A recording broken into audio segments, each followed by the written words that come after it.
The one-side spin drill can be used for players of all skill levels and is simple to execute. The aim of the drill is to promote quick and accurate footwork against spin by blocking one side of the field.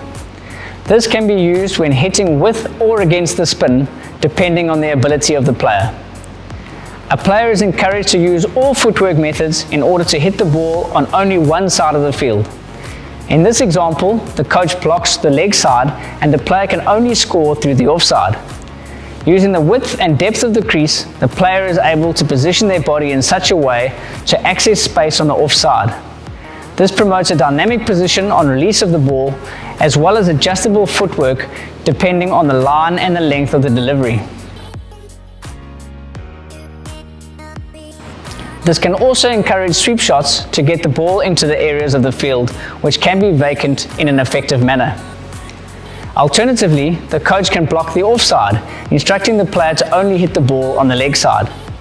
Notice how the decision-making of the batsman has now changed along with the new options and guards to help him hit the ball onto this side of the field.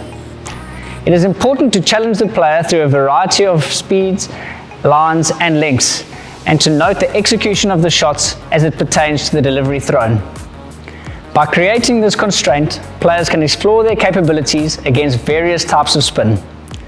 A coach needs to be able to facilitate the drill in such a way that the player learns intrinsically by being allowed several attempts to learn, and for the coach to guide this learning and understanding along the way through a questioning approach which solidifies the skills both tactically and technically and provides the player more options in game time.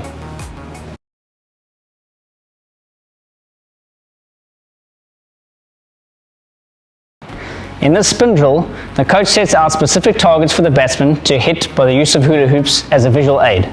The objective of this drill is for the player to explore the decision-making and body positions required in order to hit the ball in a specific direction with appropriate height and power to clear the inner ring fielders. The coach attaches hula hoops to the nets in line with the desired position to score. For example, extra cover and mid-wicket. The coach can change the height of these depending on the intention of the shot. In this example, the hoops are placed overhead height with the aim to hit skimming type shots which would clear the inner ring fielders and find the boundary with a 1 or 2 bounce 4 on both sides of the wicket. The batsman then chooses which one of these to hit and tries to execute the shot by manipulating the body positions and movements to get the ball through the hoops. The coach can throw a variety of balls and the batter is encouraged to use their creativity to place the ball to the intended target. Doing this drill will generate exploratory conversation between the player and the coach as they attempt to problem solve for a variety of speeds, lines and lengths and discuss best methods for decision making and execution. Once mastered, the coach can progress this drill by introducing a scoring system for balls that go through the hoops, or by introducing hoops in different directions to make decision making more complex. This is a drill that can be revisited constantly and when effective can integrate into a player's game plan and the skills can be transferred into a match situation. A coach can observe and give feedback to the player based on technical elements such as footwork, contact points and body positions when executing the shot.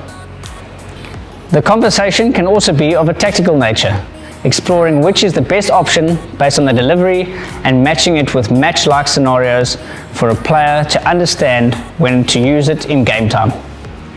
Both will allow for the player to gain a greater understanding of how and when to use the shots.